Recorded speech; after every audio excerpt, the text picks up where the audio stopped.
are live today, back in the studio with my good friend Jim, the Mr. J-Wack.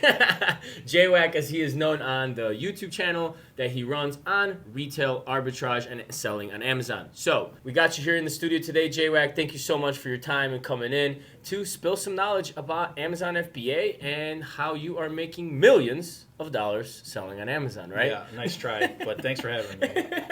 So not millions. No. All right. But you are making some substantial money. I'm a thousandaire. You're a thousandaire? Yeah. Unfortunately, me too.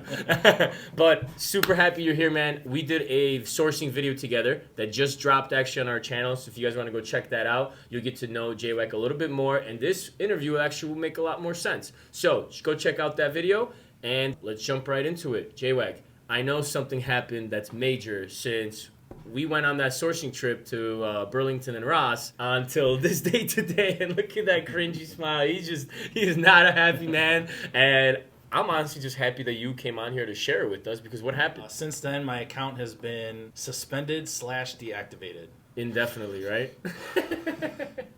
For life. So this man is officially banned off Amazon for life until your lawyers kind of can get in there and try to dissolve the situation, right? Yeah. So we're gonna have to skip a couple of details, probably, right? Just so Amazon doesn't have a case against you. I don't know how much criminal activity everything you've I been say doing. can and will be used against me in the Amazon court.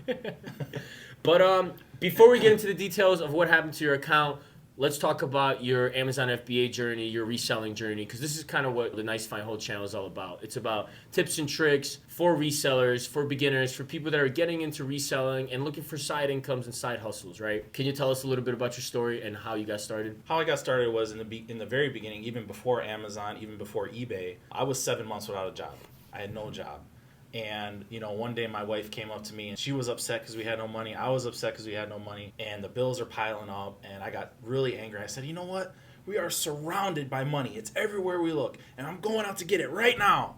And we both got in my pickup truck and we started driving through the neighborhood and started literally garbage picking. Nice. And I filled up the truck and I had a garage sale. And I made like almost $2,000 at my garage sale with stuff I found in the trash. Really? I promise you. What year was this? Oh man, this was 6 or 7 years ago. So then I started thinking to myself, man, I can make good money reselling stuff. So I did a few more of those garage sales, and then I went into eBay.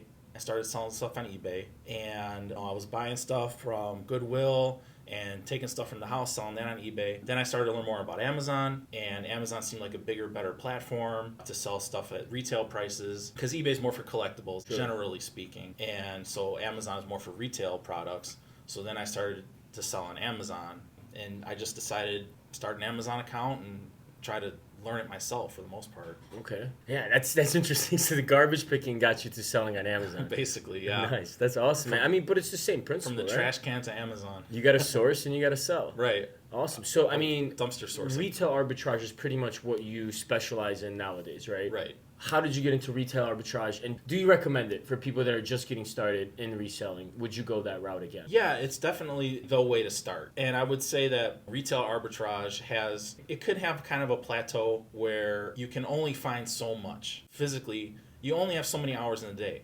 So if you're physically out there going to these stores day after day, you're going to have to take at least a day, maybe 2 days to prep and send your stuff to Amazon.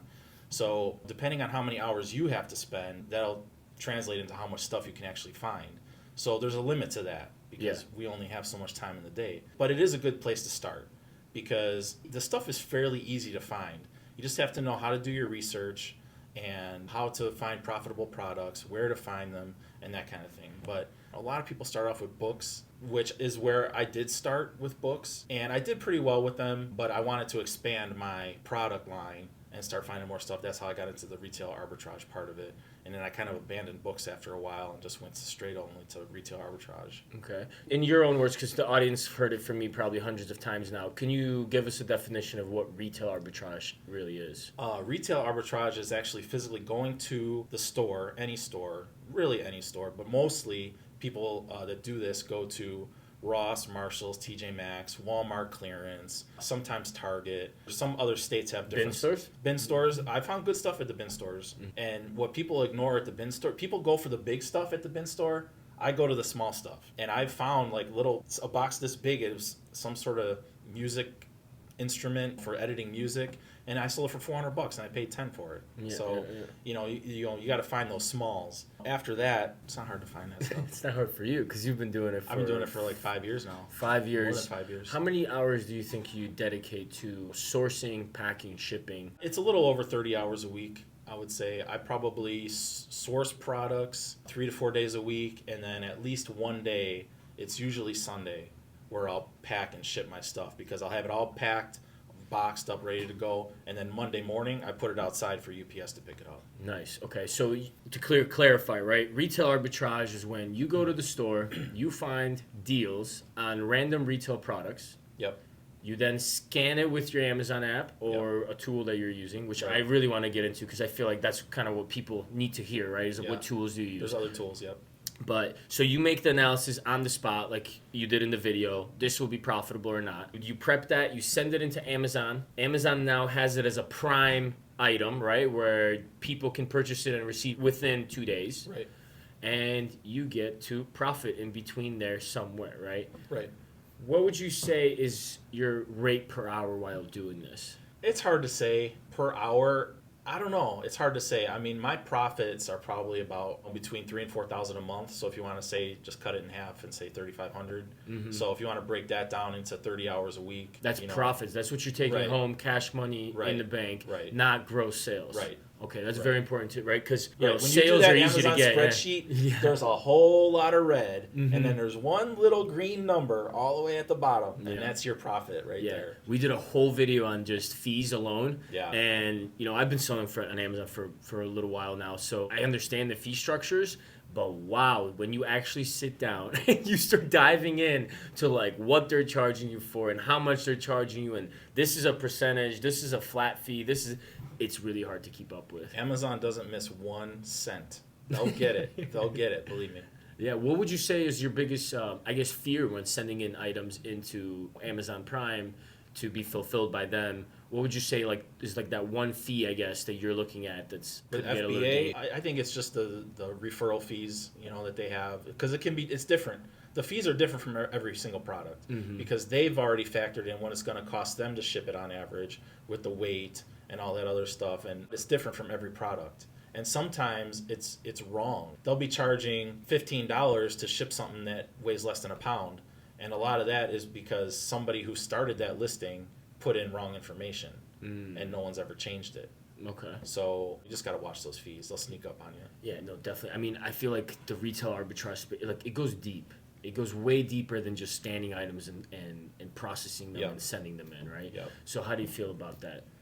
Sitting there and scanning all of this stuff and sending it in, you said it's not really scalable, right? But you're making $3, $4, $5 It's scalable to a degree. It depends on how much time you have. So the more time you can put into it, the more you can scale it. You know what I'm saying? But retail arbitrage isn't the only way. There's also online arbitrage that people do. So they go to websites to find stuff. The problem with the websites is that some of them have limits. You can only buy 10, you can only buy 5, or some of them will cancel big orders. If I place an order for 50 or 100, they'll cancel it. So they want to disperse the product. Right. They don't want one person to hoard all their stuff. So there's issues with that too. And I mean, you could spend all day just looking through one single website and not find anything. Yeah. So on one hand, you have the retail arbitrage where you're spending hours running from store to store to store, right? You only do it for how many hours a day, and you're spending gas, putting miles on your car, all that other stuff. And then you have online arbitrage where you're not wasting a lot of gas money and putting miles on your car, but you could spend one whole day on one website and not find anything. So I do both because I feel like when you do retail arbitrage, when you find that stuff and you got it in your hand, you're like, man, look at all this stuff I got. And when you do online arbitrage, you never see the product usually because I'll use a prep center. So and ship it all in. Yeah, and so you never see the product. So you're kind of like, what the heck did I just spend $1,000 on? You know what I mean? But then you see some green bucks show up in your account. Eventually, right? Eventually, right? Yeah. Okay, so I mean, there's tons of strategies, tons of time, tons of work, tons of experience involved into doing this successfully, right? Right. Any tips and tricks for people that are beginning? One of the biggest tips is, it's obvious, this is not a get rich quick. This is a business that you have to cultivate. Your Amazon account is like a bonsai tree. You know what I mean? Like you have to water it a little bit, but not too much. And then you have to, when some of the branches start to get out of control, you got to clip them off. You know, you get negative feedback, you got to clip that off. You get an IP complaint, you got to clip that off. And then you want to get approved to sell Nike products, so you got to add a little water and get that invoice into Amazon so you can let it grow a little more. This, yeah. You know what I'm saying? No, definitely. So that's how I see it. That's how it is. It's not going to turn into an oak tree overnight. So it takes time to get ungated in these things. And everyone's like, oh, it's easier to get ungated. And it can be. It just depends what it is. Depends on the product, depends on the item, manufacturer, right? I love that you said that, because I've been recommending Amazon selling, like arbitraging, for a while now to people that are just getting into the whole reselling space, right? Because you have a platform that will sell this stuff for you pretty efficiently, right? Yeah. But the math has got to be there in the first place, right? Yeah. It's hard for people that have never resold anything in their life to, you know, spend $500, $600, $800 on a pallet of random stuff and, you know, convince them to make money with it, right? Yeah. And then I feel bad too, because if you're inexperienced, you're not going to be successful on pallet flipping either, right? Because you need that like reselling experience, right? Right. So that you have to do your research on the products. Mm-hmm. Anything that, no matter how big or how small it is. And when I say research, you know, it's not like you have to take it and then you got to sit down and you got to look at Amazon and you got to spend 30 minutes to decide if you're going to buy one thing. I'll spend like less than 5 minutes, maximum be like 5 minutes, trying to do some research on a product, and you're looking for a reason not to buy this. Dude, you spend way less than 5 minutes. You know what I mean? Because when we went sourcing at Ross and Burlington, you're like, no, okay, no. Right, but a lot of that is stuff maybe that I've already checked. Exactly. Because So I've it already all comes checked with it before. experience, right? Yeah. So we were in and out of that store in like 30 minutes. You build that encyclopedia in your head. You can recognize the stuff from China that's completely worthless and you walk right past it, or you know that product that you're never going to get ungated in because it's red restricted, so you walk right past that. You'll have that database in your head of what you, and then you're like, oh wait, I like that. We should coin that, the reselling encyclopedia. Right. Inside Reseller's encyclopedia. Yeah. So, and then, you know, you're like, oh wait, what's that? Let me check that. Or, you know, oh, Funkos do good, or Barbie does good, and, you know, so you check that right away. But I don't only use the Amazon Seller app. I've transitioned into an app called Seller Amp. It's AMP. Mm-hmm. It's fairly new, a couple years. Yeah, you showed it to me last time. Yeah. And they have the combination of Keepa and AMZ Scout and like all these other things. So when I scan it, I can see like a Keepa chart on how much is selling. It'll tell me my profits and losses, or how much I need to pay for this product in order to be profitable. I get a list of everyone who's selling it and what they're asking and what their inventory is. So if I'm kind of iffy on a product, like, oh, I think it could sell, but then there's like 100 sellers and they're all selling it for the exact same price, I'll be like, no, forget it. You know, mine will be at the bottom of the list. It'll never get there. Okay. You know what I mean? No, that makes sense. I mean, that was actually one of my questions. Is let's start with apps. What kind of apps do you recommend? So you said Seller Amp is good. Seller Amp is probably about the only one I use now for the day-to-day products. Scout IQ, I think it's called. Mm-hmm. I still use it to this day. You showed me that one at the bin store. Scout IQ for the books. Because you can scan the IBM codes and stuff like that. Yeah. Right. Seller Amp, Scout IQ for books, Keepa charts. I know that's an extension on Google as well. You can Keepa has a app now. Oh, There's I an didn't app even know. for Keepa, yeah. Okay. What other apps is there that you utilize in the past? past? And that's really it. There's not, I mean, because that Seller Amp has combined like the information from like 3 or 4 different apps or sites into one thing. So that one is super helpful. How crucial do you think these apps are into being a successful reseller? Because you have to know how to utilize them too, right? Yeah. It's not like you download it and it just tells you, oh, yep, green bucks, go. You know, like no. Seller Amp is fairly easy to use. It's similar to the Amazon Seller app where you just scan it and it gives you the information. But like outside of the apps on your phone, you definitely need to use Inventory Lab. And that program, I use that to upload my products and to do my shipments. Okay. And it also gives me a really good profit and loss figures. So every month I can see what my profits and losses are and like where my money's going. So you can kind of compare it to also the stuff that you're getting from Amazon, the reports you're getting from Amazon, right? Yeah, the payout reports. Right. And then when I upload new products, I can say, okay, this came from Ross, this came from TJ Maxx. this came from Nice Fine Wholesale. And then I can track, okay, this is how much I made from the stuff I bought at Nice Fine. This is how much I made from the Walmart stuff. So that way, if I decide down the line, okay, well, Target, I'm hardly buying anything there. I'm hardly making any money from there. I'm just going to skip it all together because it's wasting my time. Sure. You know what I mean? No, it allows you to plan a little bit better, use your time more efficiently, right? Because Right. the way I see it is like in retail arbitrage, time is probably your scarcest resource here, right? Because if you have the money to invest, or a 0 APR credit card if you're just getting started. But if you have those means, then all you need is the time to actually go in and scan and put in the work to find these items, right? Because they're out there. It's just they need to be picked up and scanned and brought in. Right. Any other tools? So you said Inventory Lab for kind of inventory control, quality control. Inventory Lab's good too. Like if I'd make like some kind of one-off purchase, like they were closing those Walmarts recently in this area.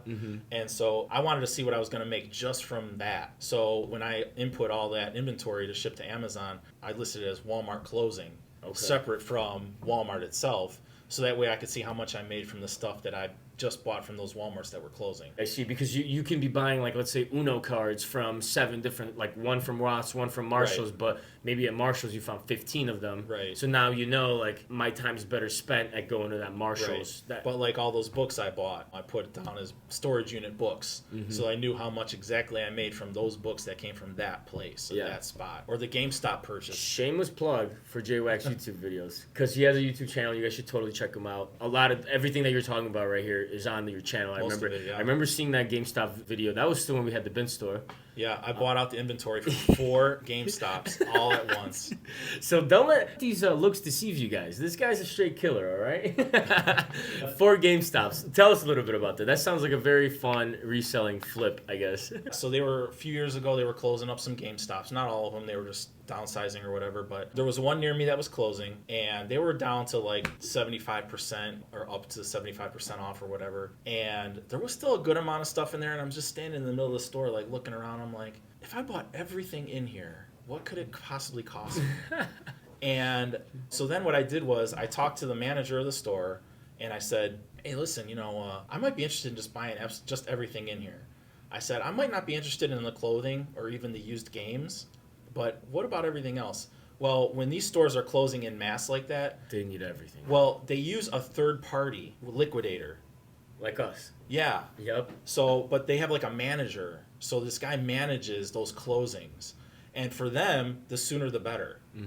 So the manager said, I'll give him your phone number. And I'm like, all right, whatever. Like, no one's going to call me. 10 minutes later, I'm still in the store. The guy calls me. So I tell him what I'm interested in. He's like, okay. And I told him about the other store because there were 2 that I knew of that were close by me. And then he's like, all right, well, you know what? Let me see what I can do, and I'll call you back. And he seemed kind of excited. So he calls me back, and then he says, okay, here's the deal. I can give you 90% off the lowest marked price of everything in the store, but you have to take everything. So none of that, no clothes, no games deal. Yeah. I got to take everything. Okay. I'm thinking, and I'm like, well, I could probably make that work.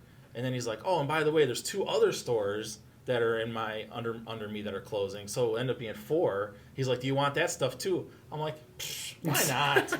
Why not? What can go wrong, right? 4 GameStop what's stores. the worst that could happen? So I spent like $5,000, and I probably made like 25. Dang, that's awesome. One of the stores still had like $5,000 per store, $5,000 total. No, $5,000 total. Okay, for all 4 stores. Holy shit, that's good. One store still had like 3 Xboxes brand new. The games alone, there was probably about 3,500 used games that I ended up taking. And I hired the kid down the street to separate them into groups of 100 by whatever system they go to. And I sold them on eBay in groups of 100. Nice, like little lots. I made $6,000 just on the games. Smart. Very smart. So I made a profit only with the game. So explain to me, because a lot of people hear this and like, that's money. That's really But it's easy one of to those do. one-time things that's never going to happen again. Hey, you never know. Some other stores might be closing, Well, right? but not with GameStop. Maybe someday, but So now. you locked in the deal.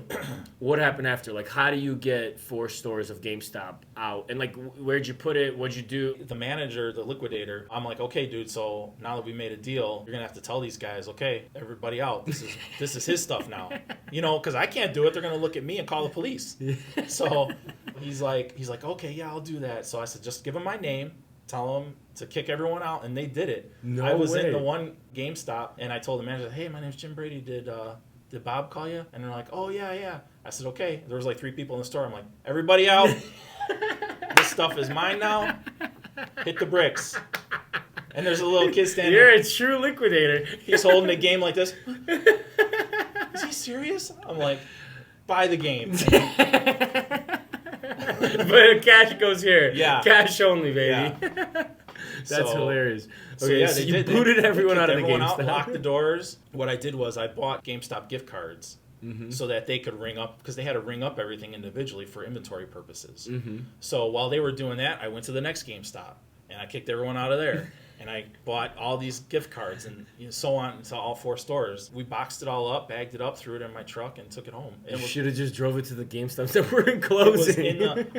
We were talking about that, because I was getting games for like 10 cents. Yeah, just go back And then the guy, for 90. the manager that was there, he's like, if you took this to the other GameStop, they give you like $5 for it. You should. That would have been an arbitrage and a half. Okay, all right. So you brought it all back. So did you get a U-Haul, picked it all No, up? I have a pickup truck, so I just made a couple of trips. That's all. Okay, cool. Yeah. And then you brought it into your garage, separated it all. Basement. Yeah, it took up everything.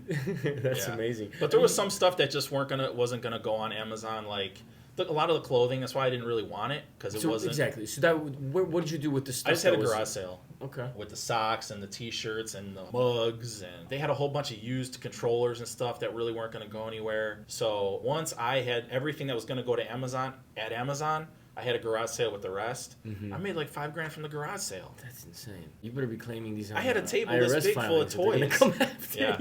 you. I had a table full of toys this big, and someone came and bought them all. No, that makes sense. Let Because them you were go probably ahead and letting resell them it. go for super Yeah, low. because it was just taking up space. Yeah, I mean that's kind of how we do it around here, right? Just Yeah. move it, volume. When somebody else make you the know, money. you're like me. Like when you're tired of looking at something, you're like, that thing's got to go.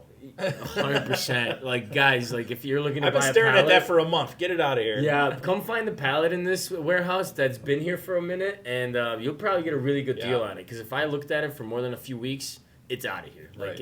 it's gone. All right, awesome. Would you consider that to be your biggest flip to date? As a reseller, it doesn't even have to be Amazon, just overall as a reseller, what has been your biggest win? I think the GameStop was the biggest win because I didn't expect it to work out at first. I didn't know what was going to happen. Were you nervous? But a little bit, because it turned out to be cheaper than I thought, but I was like, man, this could be a lot of money. I hope I got enough. And I also bought out a storage unit full of books, too, that I made like $15,000 on. That's insane. That was a lot of work, though. That's the other thing. People don't think about how much work it is. This storage unit had like 6,000 books in it because it was a bookstore that went out of business. Wow. And it was in August. And I spent the whole month. Sweaty, man. Dude, that was probably I spent hot. the whole month in this storage unit scanning books with the app. Okay. And I put aside the ones that were going to Amazon, and then the rest I found a nearby bookstore that bought all the rest. Okay. Yeah, I love it, man. I mean, these are And I bought the storage unit for $130. Nobody wanted the books. Geez, so and how much did you end up like selling everything all together for? I made about $15,000 on everything. Profit. Yeah. Wow. That's amazing. Yeah. That's great. Yeah, you're a killer. I told you guys. Don't let these good looks deceive you. Okay, so those are some serious flips. And I love these stories because you know what it shows? It shows you need to work hard if you're trying to be successful in reselling, right? Yeah. Because it seems easy because you got cool gadgets and shiny items that everybody wants, supposedly. But what happened to those 50, 100 items that you bought and hustled before that, right? Right. You get a couple of those wins, but nobody talks and shares Nobody the talks losses, about the right? losses. Everyone even on YouTube, people are showing their orange. Show me the orange bars. Look how much I sold. I did 100,000 in sales last month.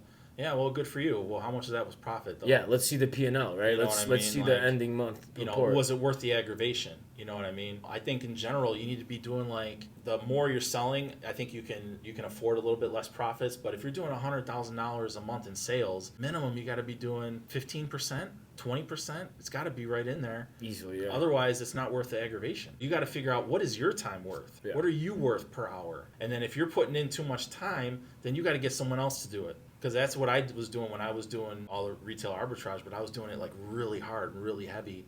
And I would realize I'm spending way too much time prepping and shipping this stuff. Yeah. So I hired somebody to do it for me. Mm-hmm. I had one of the high school kids from down the street. I paid him $20 an hour because my time's worth more than $20 an hour. Yeah, I mean, you can go make a while he's packing and shipping stuff, I can be out finding more stuff to buy. Yeah, and then you can go get a whole team of buyers, right? Right. You can send out. And there's people that do that. That's they have awesome. buyers. Yeah, I don't trust anyone enough to buy stuff yet, though. Not yet. It's hard. It's super hard. I mean, I was following you around the store. I mean, it just shows that the longer you do it for, the harder you grind, the more experience you get. Because even like buying out a storage unit like that taught you so much about literally retail arbitrage. Right. You weren't in a retail setting, but you retail arbitrage those books, right? And I don't think I would do that again, man. That was rough. Yeah. Imagine scanning 6,000 books over the course of a month. It's a lot of books. And those are heavy to ship too. Yeah. That's a lot of work. Yeah, because Amazon's got that 50-pound limit. So I got the small Amazon or the small Walmart boxes, and once it was full, I mean, you're talking about almost 40 pounds already, right there. Yeah, that's like what, 5, 6, 7 books. 10? Yeah, it's not even that many. Yeah, that's great. And so you're probably looking for what, like collectible books, like textbooks. It was like it looked like old hippie books, like a lot of books on tarot cards and mind reading books and spiritualism books and stuff like that. You know what I mean? Yeah. The chakra stone books. I like it. Okay. And they sold. People were looking for that stuff. So. And how long ago was this? This was like 4 years ago. I was still pretty early with Amazon. And you were willing to take risks like that, right? Yeah. That's just like I said. I mean, I figured it like this: for $130 or $150, whatever I paid for that unit, I figured I was gonna make money, but I knew it was gonna be hard work too. So you knew what you were signing up for. Yeah. No, awesome. Share some losses. Everybody talks about their wins, like you said, the orange bars, the sales, right? Share some losses so we can kind of get this conversation going into the biggest loss, the biggest L J-Wack has taken to this day, retail arbitraging. You know, I'm sorry I'm laughing. I'm just in through the ears, straight to the heart. Okay. I apologize. It's not funny. It's actually very shitty. It's funny when it's someone else. Yeah. But, no, it's not. See? Yeah. I'm terrible. I'm so sorry. It's not. You're right. It's it not. is funny. No, it's not because I've had eBay accounts suspended. I had Amazon accounts suspended, and it's Mercari booted us off. I mean, like, it just happens. Reselling is not easy.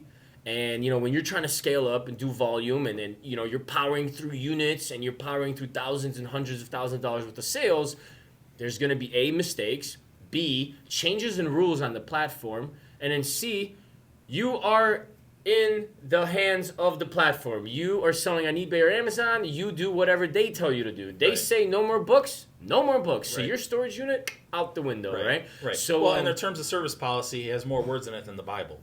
You know what I mean? Like, nobody could read all that. And they make it that way on purpose. Yeah, and even like Amazon lawyers and stuff, like, yeah, we'll jump into all of this, right? Because there is Amazon lawyers, there's eBay lawyers, guys. If you haven't heard of this, that's how bad it is. That's how bad it is. Because people lose thousands of dollars, right? Revolved around how badly you're treated by these platforms. Yeah, there's two arguments that go to this, right? You're selling on their platform, so you should be abiding by their rules. I'm all good with that. Sure, let me abide by all the rules, no problems, don't kick me off. But where my problem starts to come in is when your rules are arbitrary and made up by the customer service rep while live time on the phone with me. Because I'll hang up, call again, and I'm getting 3 different answers. And I'll do that 7 times, and I'll get 15 different answers. So do the math. Where does this add up? Who actually knows how the rules work? Right. They don't. So let's jump in, man. You lost your Amazon account. What the hell happened? Well, you wanted to talk about my losses first. Oh, so this isn't the biggest L? You taking bigger L's? Well, I figured we were going to build up to our losses. losses. All right. Tell me about your smaller L than this one. We'll start from the lower losses. I did buy from a wholesaler. I was trying to figure out, doing retail arbitrage, you can only get as much stuff as is in the store. So if I find one product that's really good, well, they might only have 1 or 2. But if I could find 100, I can make more money. Yeah, of course. But the store doesn't have that many. So that's when you start to think about wholesale, and you're like, oh, maybe I can buy, 100 from this guy. So I found one place, and I bought these some kind of earphones, wired ear pods or whatever. And everything looked good. I felt like I knew what I was doing. Everything looked good. I sent them into Amazon. They're not selling at all. And I couldn't make heads or tails of it. Mm-hmm. I couldn't sell any. I had like 100 of these things. Couldn't sell any. I lowered my price so low that even Amazon said your price is too low. Okay, which they do that. I ended up just having to recall it, and I sold it out of my garage sale but I had another product that I bought. It's one of those controllers, but you put your phone on it. You know, so you play games. And that was another one. Looked great, and they wouldn't sell. So I recalled them. They end up coming back because they were there for way too long. And when I get them back, the boxes are all smashed. And it wasn't like one thing. Like Amazon had done it on its way back to me. They were all like that. The boxes were smashed. They had clearance tags on them from wherever they came from. Like, I was told they were new. Mm-hmm. And probably they were, but they got price tags on them. They got, stickers on them. It depends on the definition of new, right? So no wonder someone's not buying it, Yeah. When I'm buying something new, that means it hasn't changed hands with anyone yet. Yes. You know what I mean? So this clearly is a closeout, not a new product. Correct. So tell me, if it's a closeout, I'll take it, and then I'll evaluate it and figure out what needs to be done. So those are the two products. Because these are the things that I sent straight to Amazon. They just wouldn't sell. You bought them wholesale. Yeah. You bought a lot of units for a lot of money. They wouldn't be selling. Yeah. So walk us through your thought process of why an item potentially stops selling and stops producing on Amazon. I think sometimes it's a popularity thing where just something else had come out maybe. Good trend. Because those controller things are kind of everywhere. For the phones to play games on it. Yeah, there's they're kind of everywhere. You know what I mean? So you're competing with the other variations of the same product. And if you have one that's Joe's controller, and then you have the Xbox controller, well, which one do you think is going to sell? Yeah, definitely. You know what I mean? Especially if they're priced the same. Right. Exactly. Even if they're priced the same. So I think that's part of it. Amazon is vast. Products can get lost. Products aren't going to make it to the top. No, definitely. I did a LinkedIn post. If you don't follow me on LinkedIn, do that. You always got a shameless plug, right? But I actually just did a LinkedIn post about some Amazon facts. Dude, they ship 1.7 million packages a day. Yeah. That is mind-blowing, right? So it's like, then you kind of start thinking like, well, why the hell are my items selling? Like, if they're selling 1.7 million packages a day, right. Why are my items selling, right? But like you said, there's a lot to it. Trends. The manufacturer might stop running the advertising on it. They might reject like referral fees from Amazon. There's a lot of things, right? That listing might get pushed down to like headphones. Type in headphones on Amazon.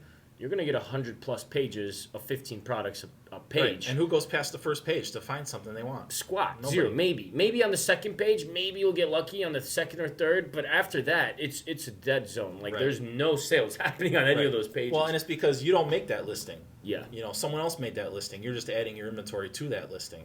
Mm-hmm. So, who knows who the originator is. And whoever originated that listing, if they're not monitoring it anymore, then it's going to start to fall down by the wayside. So when you see a more poopy listing, something just doesn't look hot, right? But the item's pretty good.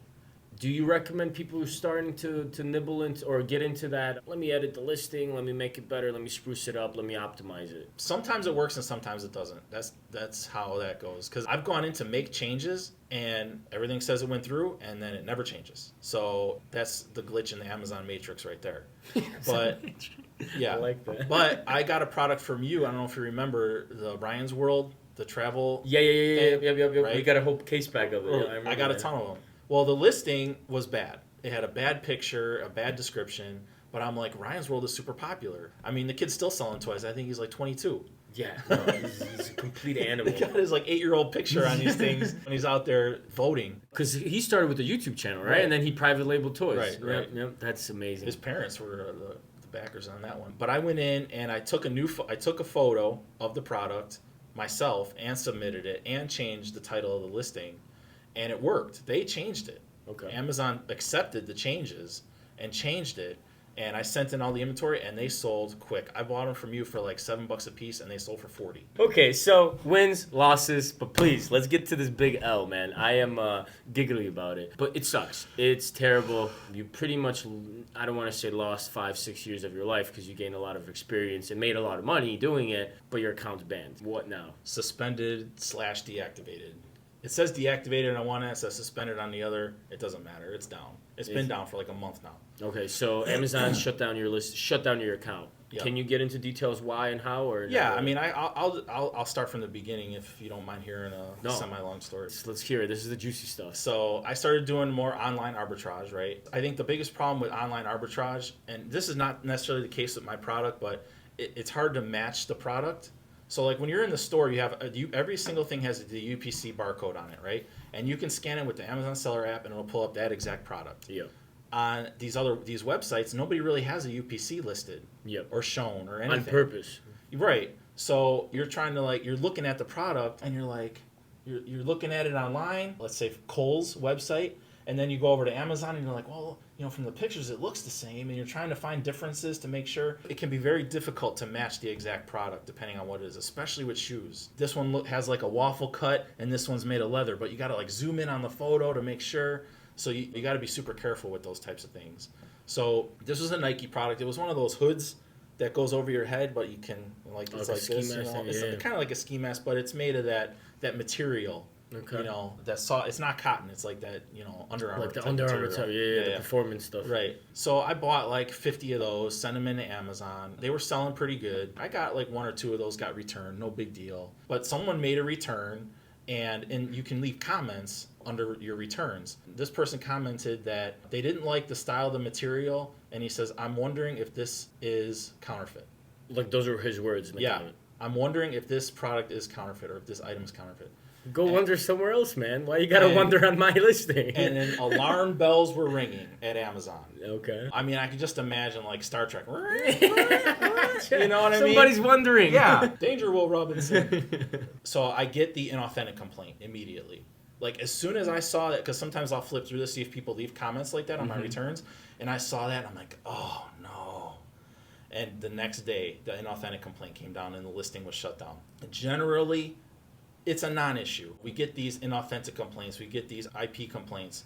And, you just send in your validation of purchase or, whatever it is, invoices. Amazon, prove your case. Amazon is mentally ill, stuck on this word invoice. That's all they ever say, But there's other things than invoices. There's your order confirmation and your packing list. There's other things that, as long as it has the information that they want, it doesn't matter. They can call it whatever they want. It's just to prove that you are, in fact, the owner and where you got it. Where I bought it and that I did buy it, right? That I don't have 6 children in my basement making Nike products.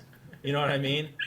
So it's that kid from down the block. Right, that kid down the block is still missing. He's making those wallets. So after this convo, man, to this post, you got the IRS coming after you, Feds, Amazon, the feds for sure.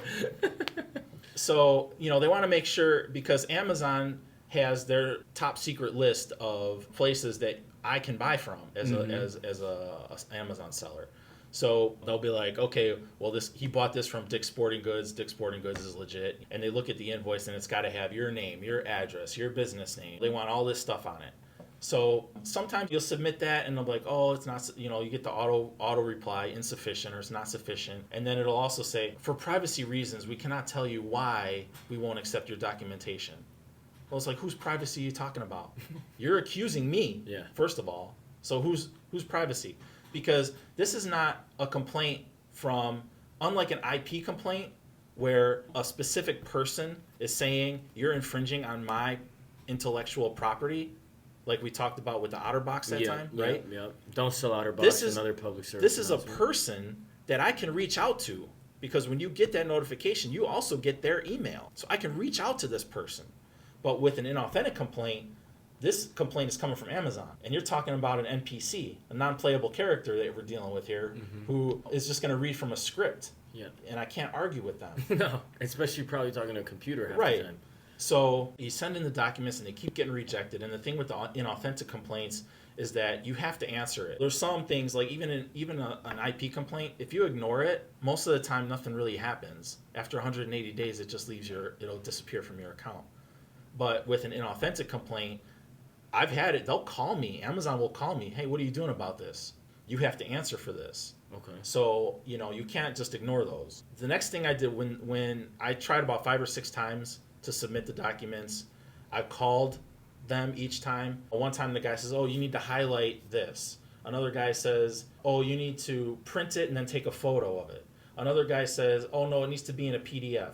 Another guy says, take a screenshot, but everything has to be on one page. And this is all for that one complaint. One complaint. It's all the one same. Complaint, These are 30 different solutions from Amazon's team telling you Exactly. how to prove that it is actually not unauthentic. So that's not working, right?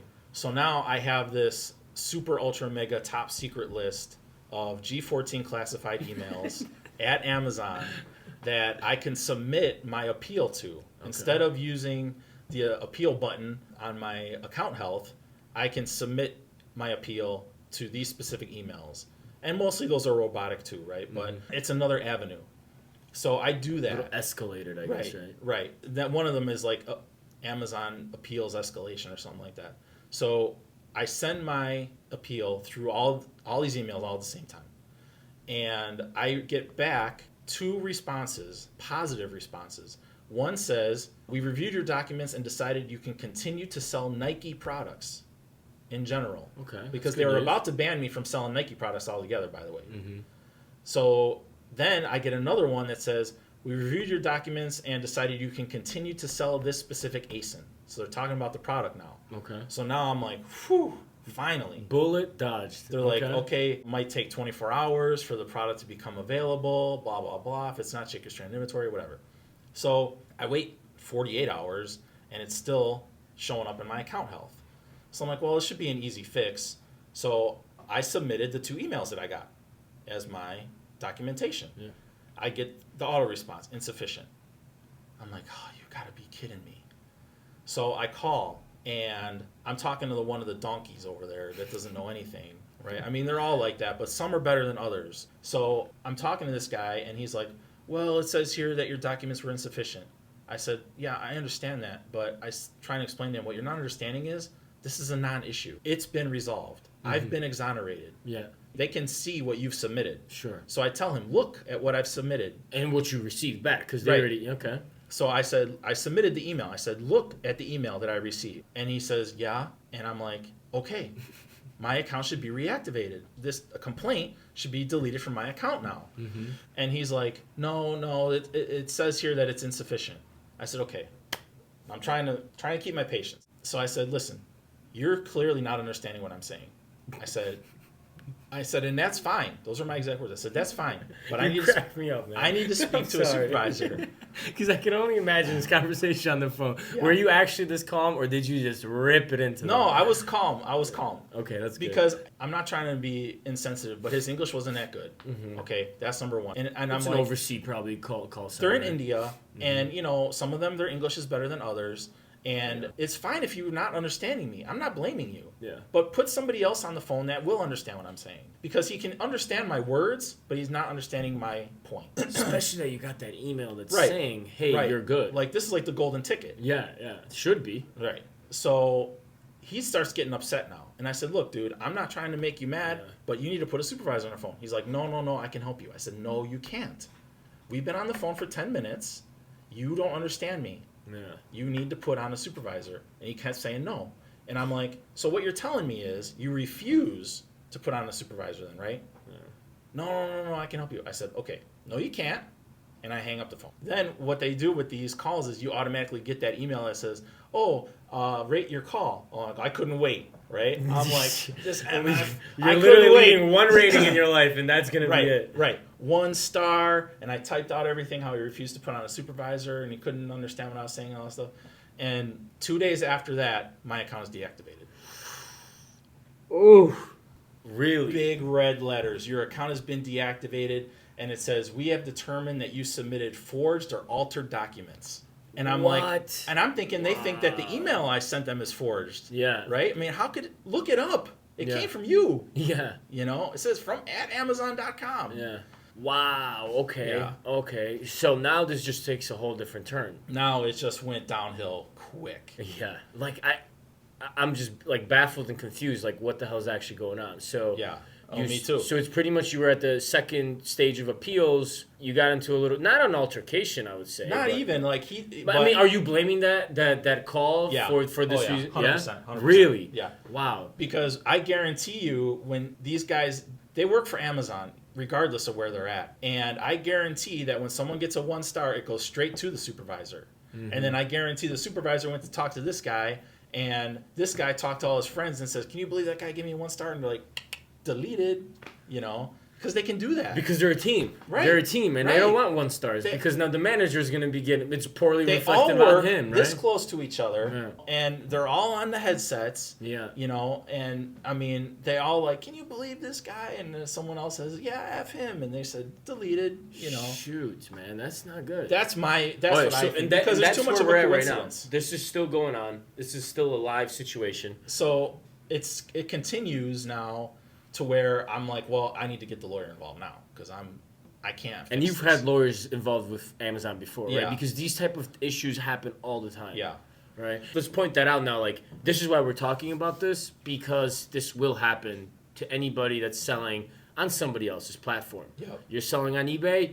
You might, or you will be threatened of getting booted off. Yep. It's selling on Amazon, same deal, right? Yep. It could be for thousands of different reasons, and that's kind of what we were talking about earlier. Right. Is that there is, like, these terms of service are confusing, and these customer service reps are actually just doing things out of their mind. I mean, just doing stuff unsupervised. Yeah, unsupervised, Yeah. just kind of improvising on the spot, Right. trying to answer questions just to get you off the phone and get a 5-star rating, right? Right. Yeah, so this is kind of serves like as a warning, right? Like, Right. be careful. So, Well, and where does this continue? here's the thing. Lawyers are getting involved. What's Right, happening but now? here's another thing is that in the video that you and I made, I talked about how those Santana products, right? That guy has the distribution rights, okay? Yep. And he went and made an IP complaint on literally every person who was selling those Santana headphone products, right? Yeah. And Amazon's policy clearly states that if this person is only has the distribution rights, that they cannot file IP complaints against you. But he did. And I had the email from him that said he is the sole distributor. And I emailed that email to Amazon. And I said, he's admitting to being the sole distributor, and you're saying that this person can't file those kind of complaints. And they didn't do anything about it. Like I said, I got bullied off a listing, and so did a lot of other people, because Amazon didn't follow their own policy. And it's like, what are you gonna do? Yeah, Like, you how can't. are you gonna argue with somebody that doesn't There's nothing you care? can do. There's nothing you can do. Nothing. It's a monopoly. I used the example before where I'm selling apples on Amazon, for example, right? And, I'm making my $5 an apple, right? And they're selling really good and everything is going well. I'm not having any issues. And then all of a sudden, Amazon wakes up one day and says, you know what? We decided you can't sell oranges anymore. Mm-hmm. And then I'm like, well, wait a minute. They're apples. Yeah. Yeah, prove it. That's what they do. That's You're guilty It's until true, proven yeah. innocent. It's crazy. So now, you got to be like, okay. And here's in the a picture. meanwhile, they're jumping on a listing and starting to sell apples, Yeah, right? right. It's a whole different ballgame. We can have a whole podcast on just that alone. Yeah. So now, back to where we were. So now I got the lawyers involved, and once they're involved, they have to follow certain steps. They have to continue this escalation process, right? Yeah. So we submit the documents 2, 3, 4 times. Nothing's happening. I tell, when your account gets deactivated like that, and this is the only time mine's been deactivated, and it says you submitted forged or altered documents. It just baffles my mind, like what they think could possibly be altered, and they don't tell you. Mm-hmm. They're not like, oh, you changed this or this is not correct. They don't tell you, so it's all a guessing game, right? So I tell the lawyer, I said, look, I don't know what they're talking about, but I have a file on my computer with like 100 documents in it now that I've submitted. And I'm like, let's go through this one by one and see if we find anything. So now I identified like 2 or 3 things that I thought could be an issue. One of them was my phone number was incorrect, actually. And I felt like Amazon wants everything to match up letter for letter.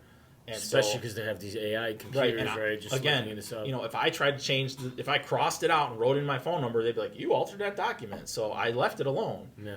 So, the lawyer says, yeah, maybe that could be an issue. Usually it's not. The title of the listing changed over time since this has been going on. So now what my invoice says compared to what the listing says is a little different. So I thought that could be an issue. Okay. The final thing was my lawyer pointed out that in one of the things I sent where I took a photo of the document, I highlighted.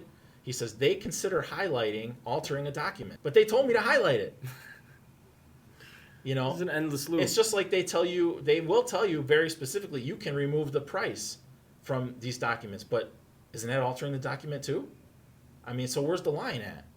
I can't highlight nothing, but I can remove the price? Yeah. So at this stage, we've submitted multiple times. Oh, so what I was going to say was that when your account is deactivated like this and you want to reactivate it, you have 2 options. You have one option to submit documents stating that this accusation is false. You have a second option to admit guilt. And I'm like, that looks like a trap. Like I don't trust it. No, there's absolutely no So shot. one of the times I called them, I asked the girl, because I got someone fairly decent on the phone, and I asked her, I said, what about this admitting guilt part here? And I said, what happens? She goes, well, you'll get your account back. I said, you got to be kidding me. There's no way. Why would they do that? I said, excuse me, but I've been screwed by Amazon many, many times, and I do not believe you. And she says, no, sir. I'm like, well, listen. I said, is there like a probationary period? That would make sense. 90 days, whatever. Well, how She's would they like, let you back on? she's like, no, there's no probationary period. I said, well, what do they do? She's like, well, they just say you can't sell that particular ASIN anymore, but that's it. And I'm like, I run that past my lawyer, and he says, don't trust it. They're liars. Yeah, 100%. He told me they're liars. I wouldn't do it either. And he says they've done that in the past with mixed results, meaning sometimes it works and sometimes it doesn't. But now that we've discovered that this highlighting could be the issue that they're talking about, he suggests that we admit guilt because of the highlighting. He's like, this is probably it. Only because, he's been doing this for so long. He's like, I have had it in the past where they said, yeah, highlighting is altering the document. That is bananas. So I'm like, all right, and I'm at the point where I want to believe her, right? Because I'm desperate to get my account back at this stage. I got like 2,000 things sitting at Amazon. I got like another 150 things sitting at my prep center. I'm losing $1,000 a day or more. And I'm literally incessantly refreshing my email, waiting for something to happen. So I do the admit guilt. And they have you check all these boxes. Yes, I did this. No, I didn't do that. Yeah, I did this. And it's like at the end, it's like, yes, Amazon, please forgive me, right? So I do all that, and there's nowhere to submit any documentation at the end of it, right? So I hit submit, and I'm sitting there and I'm staring at my screen like this. And I'm just looking at it like this. And I hit refresh. No changes. I wait like 30 more seconds. I hit refresh again. The complaint was removed from my account health. The complaint only, because it'll say violation 1, right? Interesting, okay. The violation was gone, but at the top it still says account deactivated. So then I'm like, but that button that says click here to reactivate your account hasn't changed. That's always been there. That's where I've been submitting my documents before. So I hit that, and then I get the same options again. The same 2 options to admit guilt. Mm-hmm. So I admit guilt again. Same boxes as before. But this time at the bottom, I can submit documents. And my lawyer had given me some documents to submit about the discrepancies we discovered. So I submit everything, right? And I'm just, like, I was awake all night just waiting because they like to send those emails at like 2 in the morning, So I get an email that says the documents are insufficient. Amazon has lawyers that deal with deactivated accounts specifically, but your lawyer has to put together this huge packet of all this information, and then they got to mail it certified to them, and then it takes like a month for them to get to it. In the meantime, so is that what you're doing right now? Not yet. I think that's the next thing. So when you get these inauthentic complaints, Amazon takes your inventory and puts it over here. Okay, even if you're exonerated and the complaints removed and everything, you will have to get your inventory back. You have to prove again that the items are authentic. Again, so double jeopardy. That's insane. So I get that email from Amazon regarding these Nike products while my account's still deactivated, of course. So I tell the lawyer, I said, wouldn't it be funny if I submit the same thing I've been submitting and they accept it? And I did that, and they did. They accepted it. They're like, okay, yeah, we decided to release your inventory and we accept your documentation. Okay. So we're using that right now as our next stepping appeal stage to see if they accept it. This is bananas, man. Yeah. I mean, wow. That's a hell of a story. It's crazy. It's just... That is that's insane. That's crazy. It's a long story, and you and I were talking earlier, if they really cared about counterfeit products... There's other ways to do Well, this. they would have a Nike professional representative to go through. They should just have the guy work at Amazon, do it randomly. Yeah. Pull out these Nike shoes. Are they authentic? Yep, put them back. Pull out this. Are they authentic? Yep, put them back. And if there's complaints, and if there's complaints, okay, this is the stuff we got complaints on. You know what I mean? That'd be too easy. And at the end of the day, it wouldn't matter where it came from. If it's authentic, it's authentic. Yeah. That sounds very stressful, frustrating, and everything else between those 2 words. I'm not sleeping. No, because you've been making a lot of good money with it, and I'm sure you're trying to keep that going, right? Yeah. And everyone's like, oh, well, just have another Amazon account. That's not how that works. works. First of all, it's not how it works. And if they find out, you're double screwed. Yeah. And the other thing is, I can't even count how many things I'm approved to yes. sell. And which a new account will not be time. approved. Yes. You know? Yes. Super. Yeah. And the feedback and the account health, all of that, the experience, like, is on all that account. Yep. And that's what Amazon takes into consideration when they're trying to unblock you on listings or, things like that. Yeah. Manufacturers. No, it makes so. I mean, with all these frustrations, we're gonna start wrapping up here because I think we're closing in on an hour. But yeah, I know. This man's a busy guy, so you gotta go back to sourcing, right? Yeah. Marshall's is open till 8. Yeah, I haven't bought anything. I can't do nothing right now. Okay. I'm just in my house pacing back and forth. Dude, I mean, if you're bored, we're always looking for free help around the warehouse. If you're looking to come sweat, move some pallets, pull nails out of pallets with my teeth. All right. Let's wrap up this very, very frustrating time and story for you. With all of that, what has happened to you throughout the years on selling on Amazon? Would you still recommend it? Are you still praising and pushing people to start selling on Amazon? Fortunately, for most people, this is not something that happens very often. I think I'm kind of that 1% maybe or 2% that it happens to because that's just my luck. Mm-hmm. But I'm still confident that I'll get my account back eventually when it goes up the chain. But I will say that it's not easy. You don't have much control over Amazon. You're kind of at their whim. When you think of it this way, there was a time when people's entire business model was selling Whole Foods products on Amazon. When Amazon bought out Whole Foods, guess what? You can't sell that anymore, and your entire business was gone. Their business was gone overnight. Yeah. So that can happen with Amazon. Amazon could wake up one day and be like, you know what? No more third-party sellers. We're done with it. Yeah. And that'll be it. They'll tell you straight up, you want your products back or not? Because that's what they're doing to me. I just got a 30-day notice. They're like, you got 30 days. Before it ends up at the nice fine wholesale. Right, before it ends up over here. Yeah. And I buy it back from you. In the Gaylord. Yeah. No, it makes sense. Okay, so that sounds like a yes. Yeah, no, I mean... It's a weary yes, but it's a yes. It's just, it's a cautious. It's not easy. It's not get rich quick. It's still a business. You still got to have money for your business and money for yourself. I keep it separate personally. You should, yes. So you got to have an LLC if you want to get anywhere. It is worth it. It's worth it. Anyone can do it. It just takes time. It takes patience. And Amazon's a little kind of high maintenance, so you got to maintain your account. Stay on top of it. Yeah. Sure, definitely. I would say it's a lot more complicated than eBay, but it's a lot more scalable than eBay. Right. It's more scalable than eBay for sure. You can move a lot more product and churn it a lot faster. It's more predictable as far as sales are concerned. Definitely. Because they have so much data and just everything feeding into it. But Jim, this has been a pleasure. Let's wrap this up here. Hell yeah, man. Thank you for all your knowledge. Thank you for sharing your experiences. Next time we talk, I'll have my account back. And I'll be in here buying stuff. I might have to have a lawyer in here next time we talk. Just saying. I am not involved in any of this. But seriously, appreciate your knowledge, man. I appreciate you taking your time to just share this all with us and the viewers. And guys, go follow J-Wack on YouTube because he seriously has a lot of good content, especially on these issues that if you're going to be getting started and trying to deal with, you're going to encounter them. So go on his channel, subscribe. After you do that, go on our channel, subscribe. Before you even do that, go subscribe. So thank you all so much for watching. J-Wack, once again, thank you so much for having. Thanks for having me. We'll see you next time. See you next time, YouTube.